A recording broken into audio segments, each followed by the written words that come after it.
Hello and welcome back to Deck Pilot. This week we covered a budget mid-range green deck for new players, and I'm going to take it for a spin on the ladder and see how it does. Now, I made this deck, I fine-tuned it myself, I played it on my stream and tried to make it as best as I could for a budget deck. So it includes no epics or legendaries, it's all commons and rares. And I've had some pretty good results. I've tried it at the lower end of the ladder, but I've also played this at God rank and had success. So let's get into the games and see how I do. Going against Lincolns. And we're just going to build land how I described in Deck Doctor. We're going to go towards these wells.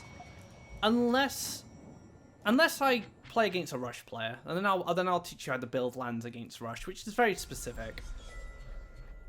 So I talked about in my video how Bone Collector openings are perfect, and this is why. Place a forest, chuck the Bone Collector down, and then next turn he moves here, starts harvesting Faeria. So in 2 turns he'll pay for himself, and then in any amount of time he spends on board outside of those 2 turns, I'm going to be very happy. So we are playing against rush. Okay. So we just do this, another forest. Could double neutral actually, and set up a forest here. Yeah, we'll take double neutral. Now usually I would just accelerate forests, but because we went first, I want to be able to set up a Bone Collector on this side next turn and be able to start collecting. And the plan against rush, I have a guide on this called Defending Against Rush, but you want this land here, this land here, this land here, and this land here. Now they are your priority lands. Once you've got these, you want to take this land and this land if you can, and that will lock your opponent into a central aggressive path, allowing you to defend from both sides. Worst case scenario, you defend from one side, but the more lands you get on that side, the better off you're going to be. Now, we don't have Faeria Golem yet, so we don't really need the forest, so we should be fine. We'll just forest here, play Bone Collector, and they'll probably drop a Virgin Force to challenge anything he plays. If he's playing green, might be in a bit more trouble than, say, red and yellow. He's playing yellow. That should be fine. So he's playing... this is interesting.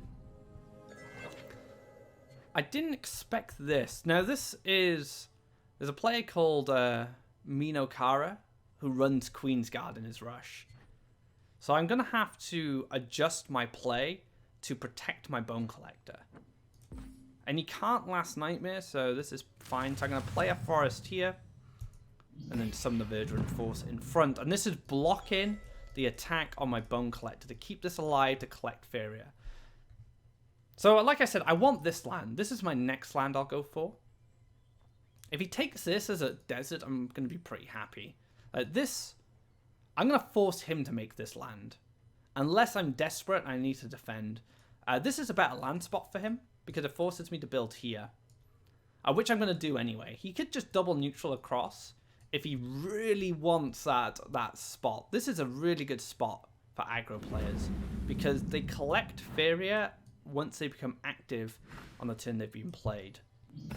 So now he's forcing me to make land here if I want to clear the Queensguard. And in all honesty, I don't really care. So I'm just going to take this. This is mine. And then I'm going to play Oakland Feed the Forest next to the Bone Collector, so it gains the buff. And it hit the Bone Collector. That's absolutely perfect. So now Bone Collector comes down here as a 6/8. This is why Feed the Forest Oakland is so good. And we'll just clear this. We could have positioned it. If we had taken this land, we could have moved Bone Collector here. Move Virgin Force here. Move Bone Collector here. Oh, actually, we couldn't have, because of the Queensguard. We would have been taunted. We want to kill creatures next to the Bone Collector, ideally. To get the buff, but in that situation there wasn't a lot we could do, just because they had a taunt by here stopping us making the attack if we moved there. And like I said, we don't want to make this land. We want to force our opponent to make that land, because right now this desert is inactive as far as I'm concerned. He can summon guys there, but he can't actually deal orb damage until he makes this land, so that's absolutely fine. It's just forcing your opponent to spend resources to be aggressive is pretty important. So I'm expecting a Wind Soldier to come down, maybe a Soul Drain to clear this, but it buffs this guy up to a 3/5. So he becomes more durable, going to stay on the board, and collect Faeria. Oh wow, that's an amazing trade-off for us. Verdant Force killed a Shaitan Demon worth 3 Faeria, and he killed a Queen's Guard worth 6 Faeria. So he killed 9 Faeria of cards, and he only cost 6. So we gained a 3 Faeria advantage there. And now he's like, I don't want to take this land. This land sucks. But if he wants to start playing monks and followers, he needs to do it. And he's looking at Last Nightmare. Now that is awesome. 6 Faeria for a 2 Faeria creature. And he Last Nightmared from behind. Now Last Nightmare from behind is awful. You never want to do it. It's the worst thing. Because if you Last Nightmare and you play nothing else as an aggressive player, you give initiative over to your opponent. So now he's allowed me to build land, play a guy, and I'm going to be on more Faeria than him and have more board control than him. So it's a really sad for a yellow player if he has to Last Nightmare with no board presence. So he's going to move here. So he's giving my Bone Collector a free buff, which is I'm not going to complain about. Has he got prayer? No, a follower. Giving my Oakland something to munch on. So this is a bad sequencing. So he played follower, and then drew a card. He should have drew a card first, but didn't do it for some reason. All right, this is where things start to get good for us. Take the forest. Take the clear. Get the buff. Move the Oakland across. Take the clear. And then we'll play the Thorian Golem. So he still has a really open path for attacking. So this could be a forest. It's because I accelerated neutrals to make sure he can get good land positions. But it does give him good aggressive positions. But next turn, what I'm going to do is I'm going to try and move this Oakland onto the center tile and then move Thorian Golem here. And then he has to move around my Thorian Golem and he can just like move in and out and collect. That could be its only line for this turn. Again, drawing the card after playing a creature. Never want to do that. Could be a demon. Don't really mind. Could I just clear, move Thorian, clear the demon? Or I could clear the demon with this and get a buff. So one good thing to do with your collectors once they're in this position is weave them in and out of the wells. So if you look, so what I'm going to do first is I'm going to accelerate neutrals up here to get an aggressive spot. I take the clear on this guy, move him in, move him in. I could have moved there actually. And then we'll pass. So now his only aggressive avenue is through the center.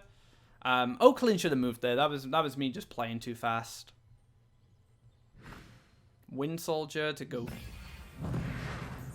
Oh, he's gonna kill my. Wait, that doesn't work.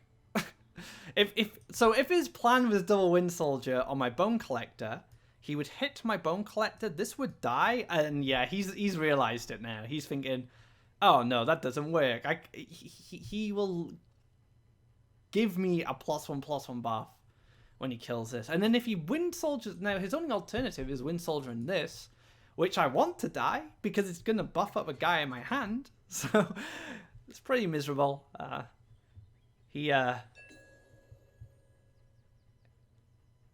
Actually, I would just go straight for the orb. Yeah, like, killing this is really bad. He doesn't want to give me that. And there he is, big bad Zealous Crusader. And I got the buff anyway. And now Bone Collector can kill this. No problem. He's on 0 Faeria, so this is a great opportunity for me to be aggressive with an Oak Father. So yeah, let's take a forest here. 7. So we move this here. Move this up. run this in. Well, actually, we want the buff to hit the Oak Father at this point, because that sets up a 2-turn lethal when he becomes active. So let's play the Piper on our Bone Collector here. Hit this. Does 1 damage. Buffs the Bone Collector. Hit the Caretaker. That's pretty sad.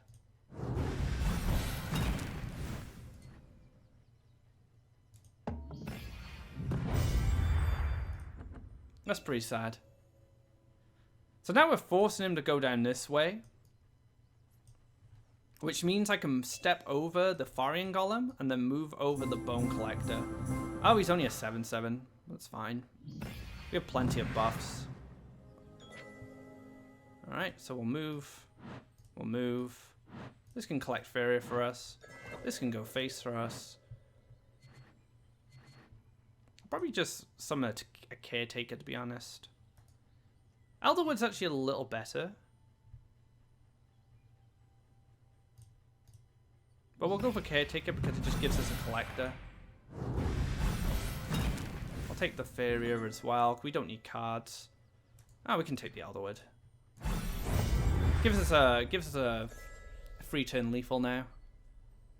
He can't Last Nightmare it. If he Soul Drains this, he might be able to +1. Well, no, probably Soul Drain into Follower, but then I don't really care.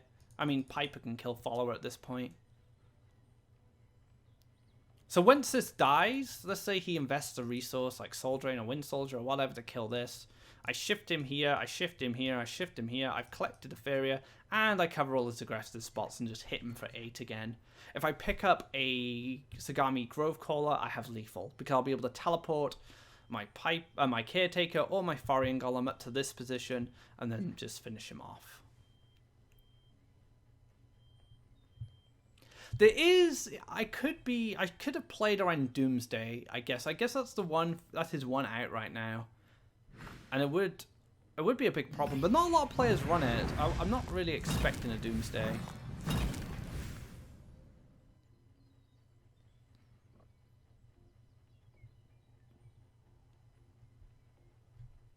That's it. Not much else going on. He still has an 8/16 that hits him next turn. And then he needs to find a way to stop the 8/16, and there's no way. Like, Last Nightmare costs 6 Faeria. He has 0 Faeria. He'll produce 3 Faeria next turn, and he'll already be dead by the time he can Last Nightmare. So he's going for +1 into Follower. Like I said, not a lot he can do at this point. Unless he has Prayer. Grovecaller? No Grovecaller. That's sad. Alright, we'll take a draw this turn then.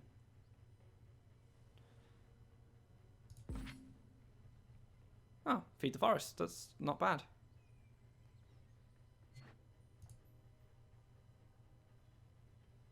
So let's just ramp our Faeria up for next turn. Move him here. Oh, it's actually 1 Faeria off there. That's a bit of a misplay. We get punished by Doomsday. +1 Doomsday. That's his only out. He has no aggressive angle to gain a Kalim's Prayer either, because I've just blocked everything off. Does he have it? Oh my goodness. Oh my goodness, the punishment. Is it gonna happen? Ooh. Maybe he's just mind gaming me. I've got Doomsday. And there we have it. So that's how you defend against Rush. I could have played a little bit better. It wasn't my best performance, but as you can see there, you kind of lock them into very specific angles they can attack from, but your creatures are in positions where they collect Faeria and they can remove creatures as well. So just keep that in mind when you're playing against a Rush player. But like I said earlier on in this match, there is a guide on the hub called Defending Against Rush, and that can teach you a little bit more than maybe this video about the whole defense against that archetype. Alright, let's get into the next match. Hopefully it won't be against Rush this time. I just want to say, I've been playing this deck for a little while now, and it's not a top tier deck. Don't think that. This is a deck to help you get into the game. It's cheap to craft, and and the whole purpose of this deck is to be cheap, easy to play, and teach you some fundamentals about Faeria. It does have some good matchups against some of the top tier decks. It does well against Warstorm, which is a tier 1 deck right now. But against blue, for example, this deck will really struggle.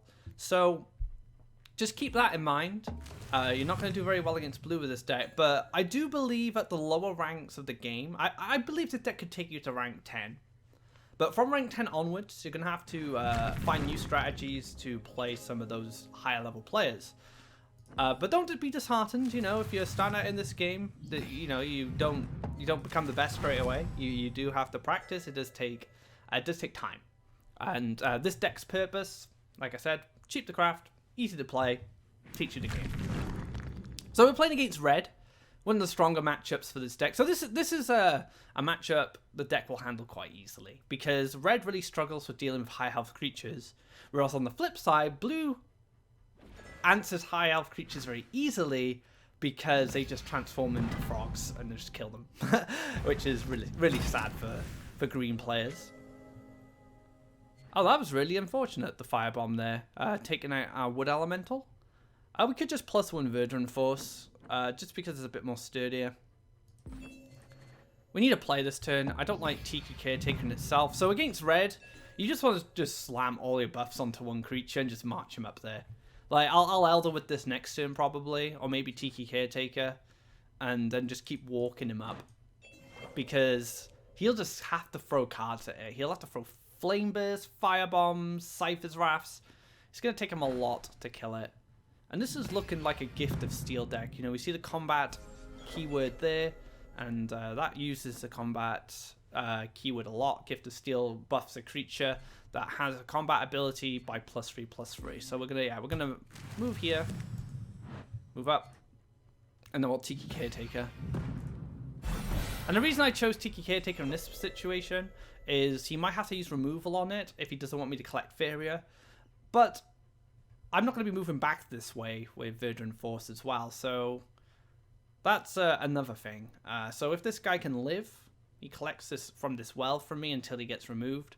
But if he throws, say, a Cypher's Wrath at it to deal 2 damage and remove it, that's 2 damage not going on Verdant Force, which is going to be a problem for him. And we can already see he's making an adjustment. He's like, well, I'm not going to be able to kill this. I'm going to need to start collecting from this side of the board. And there we go, another Verdant Force. But this time, I think we go for Faeria Golem. Oh, no, I don't think so. I think Elderwood's fine. So we just took another buff on him. Now he's 11-13. Very difficult for him to deal with right now. And if he doesn't take this land spot, because I doubt he will, now he's shifting along here, I'll forest there and I'll play Faeria Golem. And then he just has 2 massive creatures very close to his orb that he's not going to be able to clear. So it's going to be very hard for him to get into this game. So he does move Grimguard just to collect Faeria, just to slow down the Verdant Force from marching towards that orb. It's a fine idea. Grimguard's going to die next turn anyway, so you might as well lock this into position so Verdant Force doesn't get closer. And another Grimguard, so he's just putting as much pressure on as possible on these creatures, keeping them locked down. I have Feed the Forest. Now, Feed the Forest is fantastic on Faeria Golem. Gives you 9 Faeria once you've paid for the feed and a draw. But in this matchup, the stat line of your creatures is far more important than the additional Faeria most of the time. So yeah, I play Faeria Golem. I hit this. And he's still an 11-11. He's still pretty scary, He moves this here, I hit it, and I just move Faeria Golem in for the kill. As soon as I get an Oak Father, it should just be game over. It's going to be very hard for him to kill an Oak Father, plus these 2 guys already on board. And the removal he hasn't invested into this guy has collected 2 Faeria for us already, which is why I chose the Tiki Caretaker over the Elderwood Embrace in the previous turn. Oh, takes a draw, so no more land being developed. That means Brigand is stuck here for a little longer. He might just He might concede.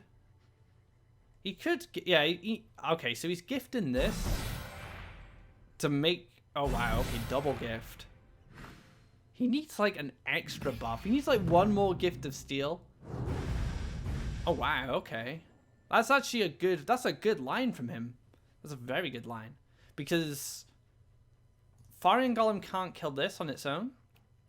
And Verdant Force, if he kills this, he still gets that damage there. And he uses a Flame Burst. That's a Flame Burst not going to the orb, which is always great.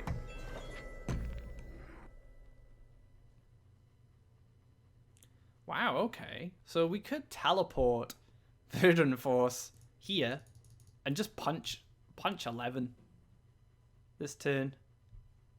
Don't think it makes sense, though. I think we can just keep him there.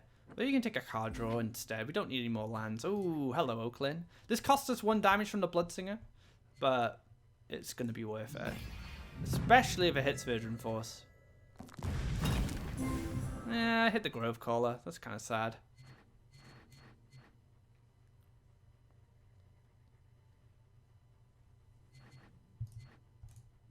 We'll take the other Verdant Force and then we'll just clear this. So he's done quite a bit of damage to us, but he's starting to run out of defenses. He invested so much into that Grimguard. Double Gift of Steel. He played a Bloodsinger as well, played a Flame Burst, you know, so he invested 12 Faeria into just keeping this at bay. This is not even dead yet. It's still kicking. It's still able to clear more threats. So he's going to have to spend another Flame Burst to kill this, or maybe +1 Derelict Tower Cypher's Wrath. And he can play the tower here to block, forcing me to play a land, but again, he still has to throw removal around, which is not what he wants at this point. Another Bloodsinger, okay. And this, oh, Cypher Wrath's going here. So he's trying to deal as much damage to me as possible.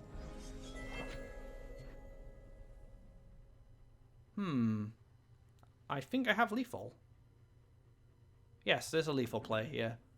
So I play Forest, play Grove Caller,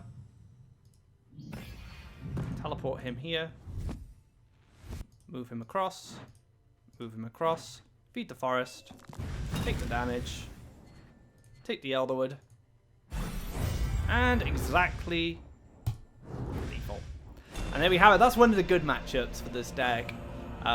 Green-Red Warstorm's another good matchup as well because they rely on a lot of damage-based removal to clear your threats. But can be a bit tougher because Warstorm is a very powerful card. Red is any red deck is a really good matchup for this. Yellow Rush is not bad either. You can defend really well because your Bone Collectors start building up because they kind of tend to avoid them if they can. And then you have Faeria Golems, which are a pain. You know, a lot of health. They can clear a lot of creatures. But yeah, this is just a great deck to start off with, and I definitely recommend it. And that's it for Deck Pilot. Thank you very much for watching this video, and a warm welcome to all our new players joining us here in Faeria. I made this deck with you guys in mind, so I hope you enjoy it, and be sure to give it a spin. It's really cheap to craft, and it won't cost you much, and it's a great deck to learn the game with. So until next time, take care guys, have a great day.